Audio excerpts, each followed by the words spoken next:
Vamos a empezar con esto de que el PSOE habla de un pacto de omertá entre Ábalos y Cerdán tras una conversación reciente. Bueno, pues normal. Moncloa admite que ambos políticos se vieron, pero desmiente la existencia de cualquier clase de acuerdo.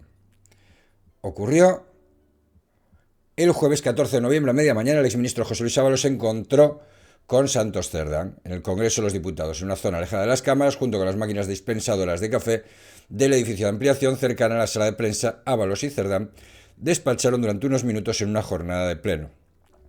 El diputado del Grupo Mixto, suspendido de militancia por el PSOE, es decir, Ábalos, ya había solicitado declarar voluntariamente ante el Tribunal Supremo, aunque aún no se había fijado la fecha. Sí, bueno, hace un mes, ahora mismo, hace casi un mes.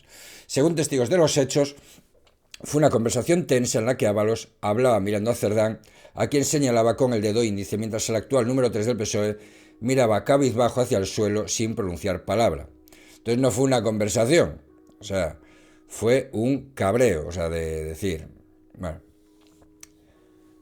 Preguntado posteriormente por ello, Cerdán respondió con evasivas, asegurando que habían hablado de la familia. Era la primera vez desde que Ábalos fue expulsado del Grupo Parlamentario Socialista tras el ultimátum de Ferraz para que entregara el acta de diputado, que se les veía juntos en público manteniendo una conversación a la vista de terceros. Fue Santos Cerdán quien se encargó, por orden expresa de Pedro Sánchez, de negociar con Ábalos el pasado mes de febrero para convencerle de acatar las órdenes de Ferraz y entregar su acta de diputado sin éxito. No, va a dejar Ábalos ahora el acta de diputado, sí, para que le pueda juzgar el juez Moreno, o sí, ya te digo yo que sí. Va a renunciar al Supremo. Y más cuando está en la táctica que está ahora mismo de tira para adelante, alargar esto lo máximo posible, etcétera, etcétera. Vale. El fracaso de las negociaciones fue tan sonado que incluso Ábalos le pidió al PSOE que expedientase al secretario de organización por vulnerar la ley de protección de datos, ya que el escrito de suspensión de militancia del exministro incluía su DNI y otros datos personales. La quiebra personal entre quienes habían sido estrechos colaboradores de Ferraz desde la llegada de Pedro Sánchez a la Secretaría General del PSOE siempre ha generado dudas en el partido, donde muchos sospechan que las conversaciones se han seguido produciendo en privado. Vamos, no es que muchos lo sospechen, es que es bastante evidente que están en la estrategia de minimización de daños, de control de daños. Por ello, el encuentro de hace un mes en el Congreso fue el centro de conversaciones y comentarios entre los diputados socialistas ajenos al contenido de la plática. La conversación ha vuelto al recuerdo de los dirigentes y diputados socialistas a raíz de la declaración de José Luis Ábalos este jueves en sede judicial. Según fuentes consultadas por este periódico, es evidente que hay un pacto de omertá con Cerdán.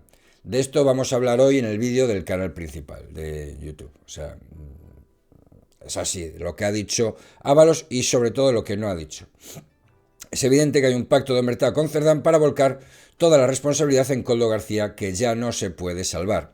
Habida cuenta de que es él quien figura como receptor de determinados fondos y transferencias de Víctor Gonzalo de Aldama y quien realiza todas las gestiones en nombre del ministro. Desde las reuniones con la trama de los hidrocarburos en el Ministerio de Industria o en el de Transportes a las órdenes a esos empresarios de que hay que comprarle un chalet al ministro, como contó en exclusiva la empresaria Carmen Pano a este diario. En Moncloa también admiten conocer la existencia de ese encuentro entre Ábalos y Cerdán, pero se desentienden de su contenido, que delimitan al ámbito personal del número 3 del PSOE. Sí, hombre, sí, es que se conocen de las familias de toda la vida, ¿vale? Que Santos Cerdán sea de Navarra y que Ábalos sea de Torrent, están al lado. Navarra y Valencia, pues, está al lado, está nada, a media hora en Concord, en fin.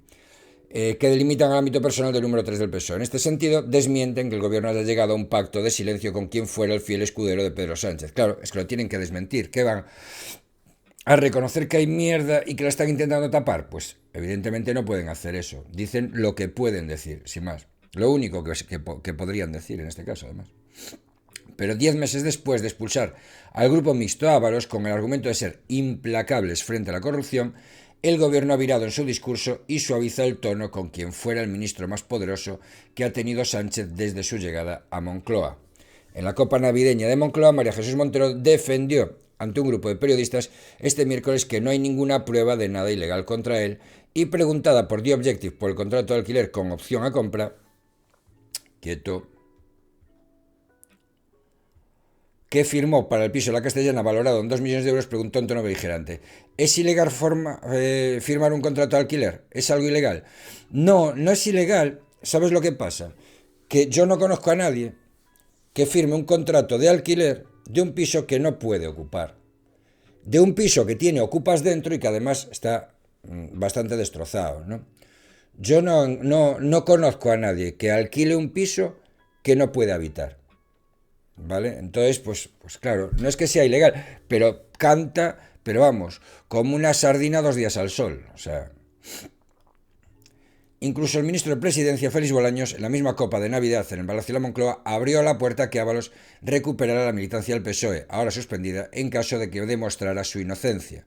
Motivo por el cual no ha sido expulsado del partido, como sí ha ocurrido con históricos dirigentes como Nicolás Redondo Terreros y Joaquín Leguina. Es que es normal. Joaquín Leguina o Nicolás Redondo Terreros hoy no casan con el PSOE, no casan con él. Sin embargo, Ábalos sí, es su rollo, es el rollo que está ahora en el PSOE, de apañar de donde puedan, todas esas cosas. Según Bolaños, de momento no se han presentado ninguna prueba y las versiones de Víctor de Aldama no merecen credibilidad porque se trata de un corrupto que se ha autoinculpado para salir de prisión. Esta es otra cosa que a mí me cabrea bastante, es decir, Aldama es un corrupto. ¿Por qué? ¿Hay alguna prueba contra él? Las mismas que contra Ábalos, ¿no? ¿Hay alguna sentencia contra Aldama? Las mismas que contra Ábalos, ¿no? O sea, la palabra de Aldama sirve para autoincriminarse, pero no sirve para incriminar a Ábalos. Es que eso, no sé, tienen una doble vara de medir que es alucinante. Este jueves en el Congreso, Montero intentó recoger cable ante las cámaras y se limitó a defender que serán los tribunales los que tengan que decir si hay algo ilegal o no. Un giro discursivo interesante que, según algunos socialistas consultados, tiene como fin contener a Ábalos y evitar que tire de la manta. Todos los miembros del gobierno manifestaron en las últimas horas su seguridad de que no iba a disparar hacia arriba, elevando las responsabilidades del caso Koldo a la presidencia del gobierno o a otros miembros del Consejo de Ministros. Y así ha ocurrido. Ni tiró de la manta ni mencionó a ningún miembro del gobierno. En su lugar, volcó toda la responsabilidad en el eslabón más débil de la cadena, Koldo García Izaguirre. Normal. Siempre hay un tonto útil.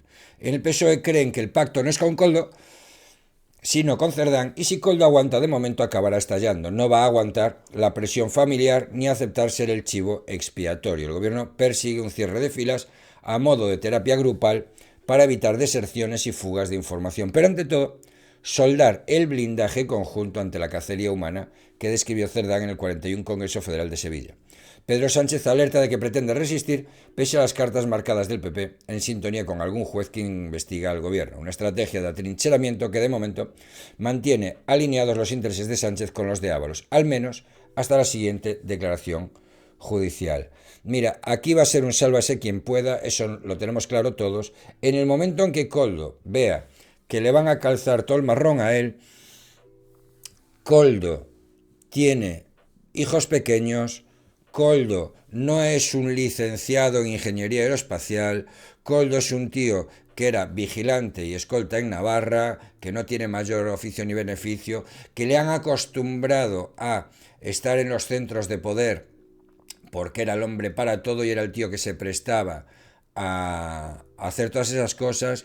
No va a renunciar a su nivel de vida, porque no va a renunciar a su nivel de vida, y no se va a ir a la cárcel para que no vaya a Ábalos. Eso yo lo tengo clarísimo. ¿Cuánto va a tardar en estallar? Pues cuando la aprieten lo suficiente, no tengo ninguna duda.